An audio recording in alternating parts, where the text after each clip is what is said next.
Flosstube, I am back again. If you have seen my other videos and subscribed or commented, then thank you very much. If you're returning, thank you very much. And if this is your first time, then my name is Lindsay and I hope you enjoy this video. I said last time that I was hoping to get a page finish. I did not get a page finish. In fact, I will show you my progress. I probably put 20-25 stitches into this. I just stopped stitching on it, which meant that I stopped stitching. This is, if you don't remember, this is Machina. And it's a Heaven and Earth design. The artwork is originally by Chris Ortega. I was hoping to get the page finished and I just absolutely ran out of steam on it. I was so sick of looking at it that I didn't end up really picking it up again. So I didn't do any stitching because that was the project that I had planned to stitch on. Now, I find this happens to me quite a lot. If I run out of steam on a project, then if I wanted to get to a certain point, then I just sort of stop stitching and I don't pick anything else up. So I have a new plan. I have currently, by my reckoning, either 15 or 16 whips. I have written them all down, and what I plan on doing is rotating through those whips and giving them 2 days each. I have whips that I've not touched in a very long time. I have whips that I've only stitched on like once for one period of time, and then you start you sort of go in all guns blazing and then run out of steam and put it away. I would like to pick up all of my whips and stitch on them at least a little bit, just to see if I am still interested in finishing that or stitching on it more, and just to sort of reacquaint myself with what I've actually got. As I say, I've written them down. I may have forgotten one or two. There are one or two which I will probably stitch on and then think, well, actually I'm just going to put it away for an extended period of time. I may then, once I've been through everything, sort of prioritise a bit. I find that I don't stick to plans very well, and I find that I don't stick to deadlines, or I must get this page finished, I must do that. As I say, I sort of run out of steam, and then I get bored very, very easily. So I do try not to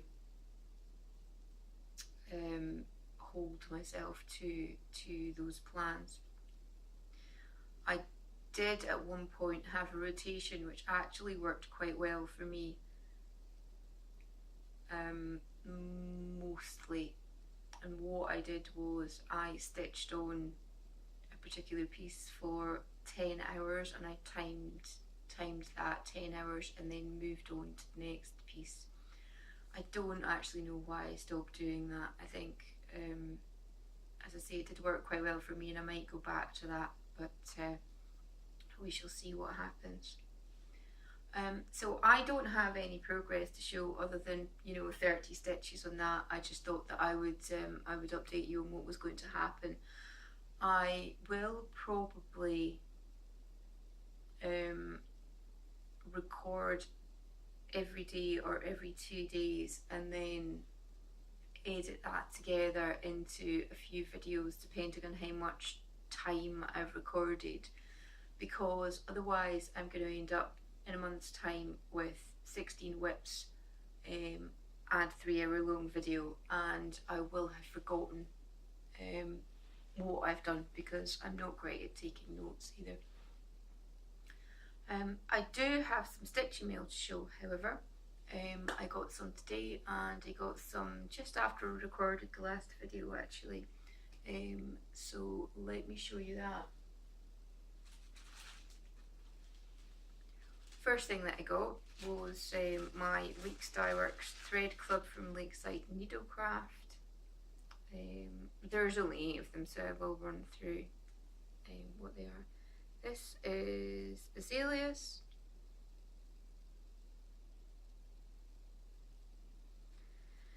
This is Banana Popsicle.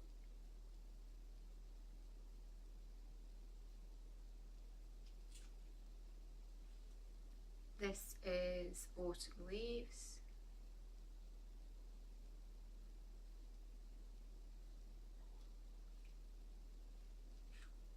This is Battleship.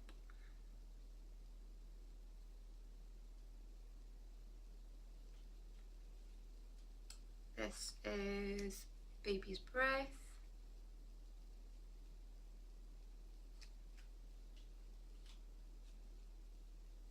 This is Bashful, which is actually a very, very light pink. I'm not sure if it's showing up very well. This is Aztec Red, which almost looks the same colour of my as the same colour as my hair, but it's not. And the last one, this is Basil, which is purple and green, purple and browny green, greeny brown. There we go. Oh, sorry, my shoulder hurts from holding things up. What I have been doing actually is I bought a new game. I've been sort of after this game for a few months, and I do try not to sort of impulse purchase games, but I figured that I'd wanted it for long enough that I probably was, you know, not going to stop wanting it. It's called The Long Dark. It's a PC game. It's available on Steam, and it's actually still in alpha, so it's pre-release. I believe it's being released first week in August, but you can buy and play the alpha.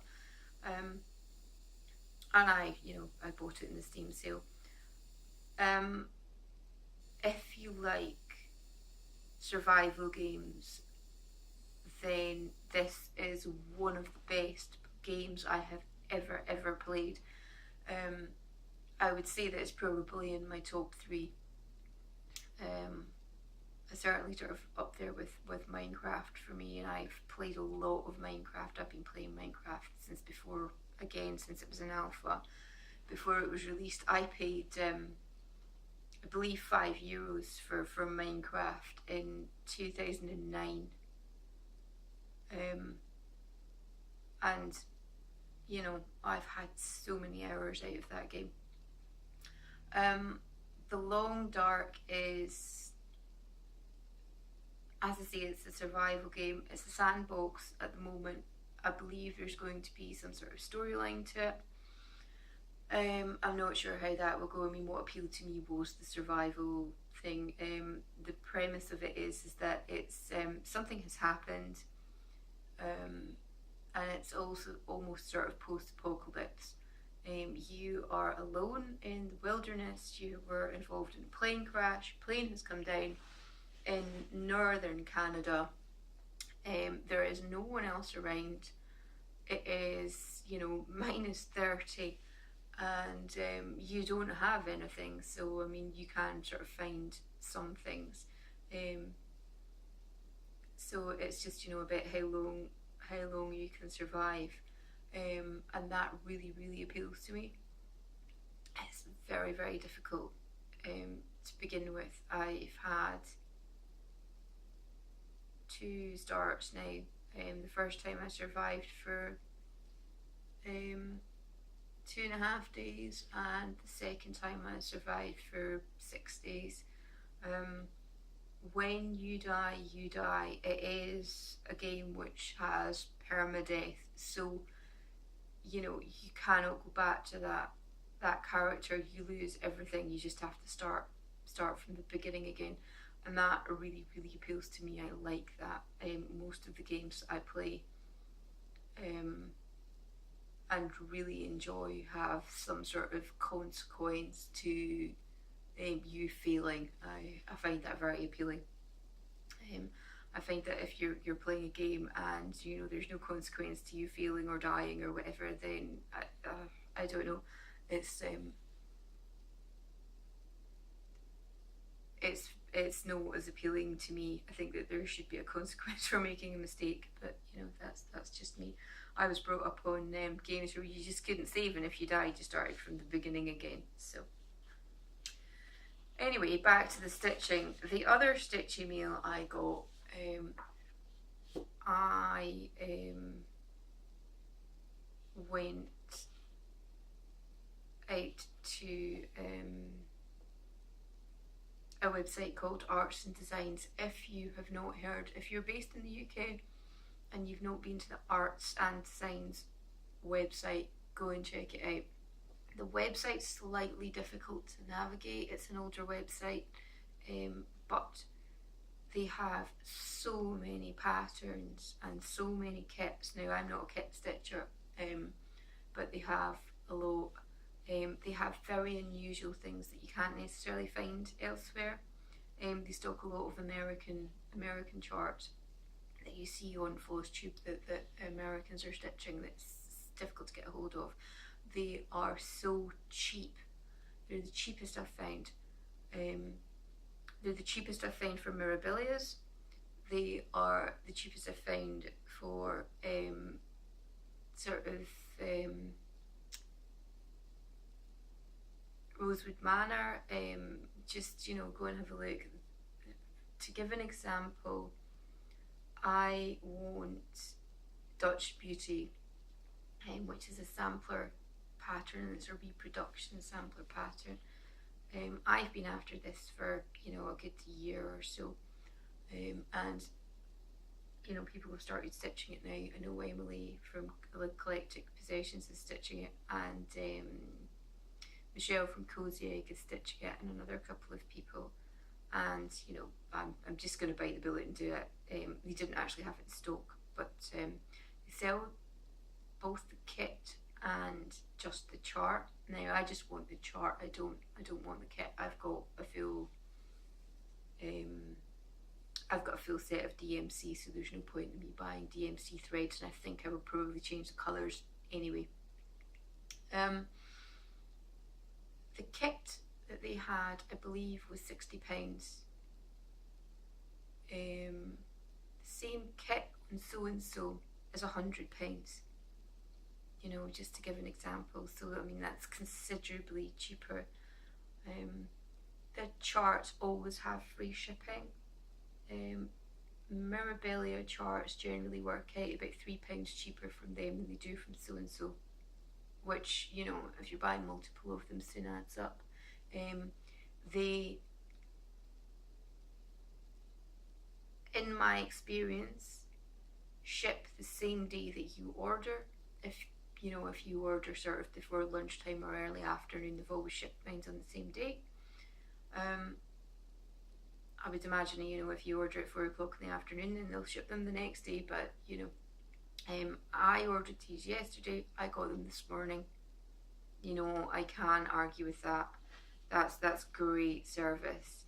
And incidentally, I don't think they have a physical store, but their business address is about 5 minutes from my mother's house in Scotland. I'm sort of tempted, if I go to visit my mother, just to go up and knock on their door and say, "Hi, show your stuff. I'll buy some of it." But yeah, anyway, I went on a huge sampler kick. I've, you know, fallen down the sampler rabbit hole. I don't know why, but this is, oops, difficult to see, but this is Northern Expression Needleworks, and this is the Not Quite White Work sampler. I've wanted this for a long time. I've been looking at this. I hadn't actually intended to get it at the moment, but Artisan Designs had it, so you know, I just got it. It came up, and I thought, oh, I'll just have that as well. I'm not going to do it in the white, I don't think, but I'll decide when I actually start it. It's a very big piece. It's got quite a lot of specialty stitches in it. The only cross stitch, I believe, I may be wrong. Yeah, the only cross stitch I think is in the lettering. As I say, it's really hard to see just because of the colours. But these are all sort of white work, different patterns. There's a lot of satin stitch, for example. I mean, here's the, you know, there's a lot of, there you go. A lot of specialty stitches. That's just right up my street, so we'll give that a go at some point.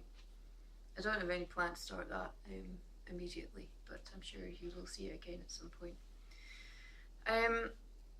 The other 3 charts that I got are all Rosewood Manor. I do want Dutch Beauty, and I also want His Eye on the Sparrow, I believe it's called, and these are huge samplers, but you know, they were actually out of stock. I will get an email when they come in, and they're not very expensive, the patterns.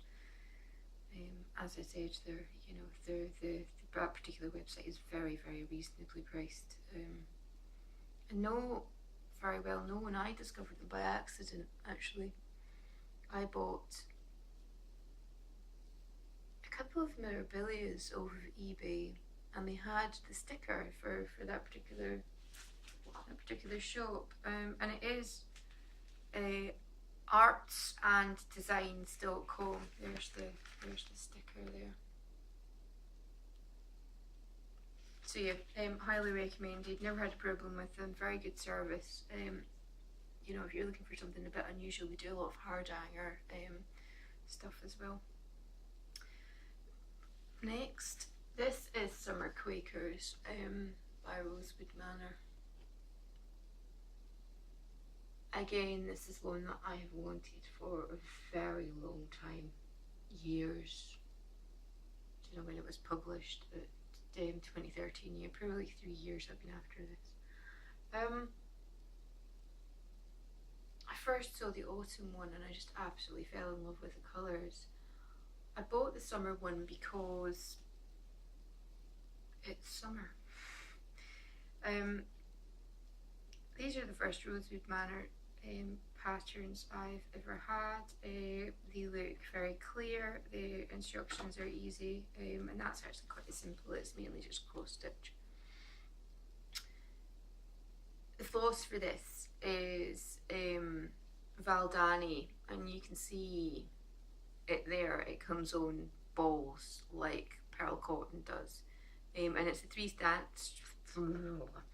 three-stranded floss, but you stitch with all 3 strands on 28k. The back stitching is done in 1 strand, but so you can buy it's almost a kit. I mean, it's got like 1, 2, 3, 4, 5, 6, 7, 8, 9. It's got 12 different colours. The kit is about £30, or just for the floss, and I will get that at some point.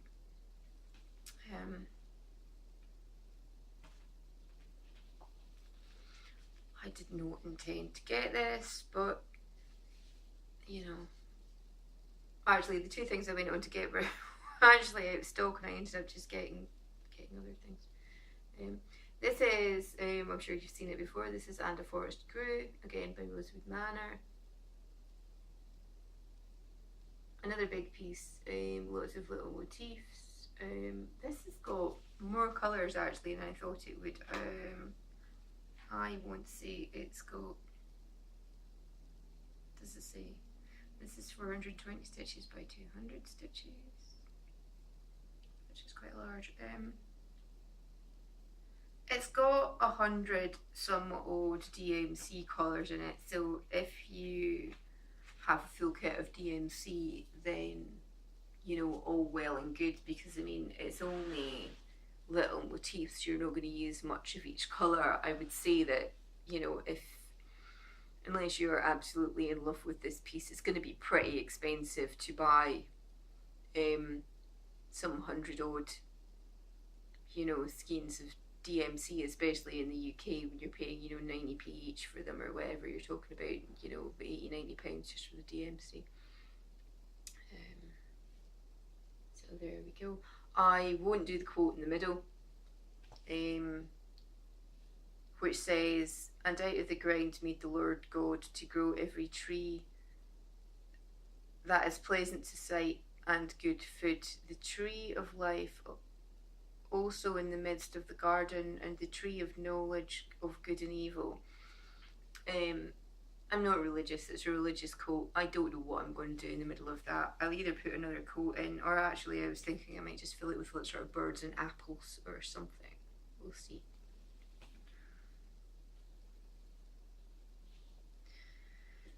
The last chart that I got, again, is another Rosewood Manor. This is past and present. I had not seen this before. I discovered it yesterday and I bought it on a whim, and I am so glad that I did. Out of the ones that I've got, this is probably my favourite. The colours are beautiful.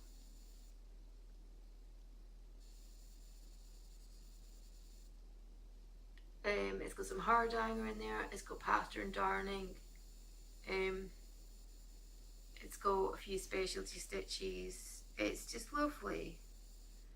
And again, the chart's very clear. I think this is the one. Yes, there's actually a correction. I'm going to show the back, but there's a correction in there, which is fine. It has, let me see, 2, 4, 6, 8, 10. I want to say 30 colours of DMC, but maybe not quite that many. 1 week's dye works and 1 dinky dyes and some pearl cotton. It's mainly DMC. The lettering's done in week's dye works as far as I can tell. In a colour which I do not have, but I may substitute something else. But that's lovely. That's just, you know, the colours are amazing.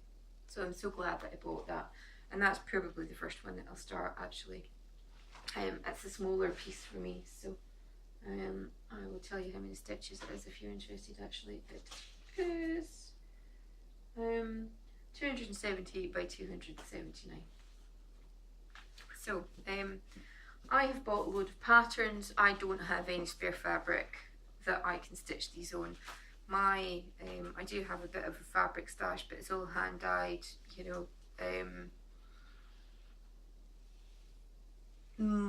sort of multicoloured, usually sort of pull stitches, crafty kittens, so it's you know, lime green and orange together or whatever, so fine for mirabilias and such, but no good for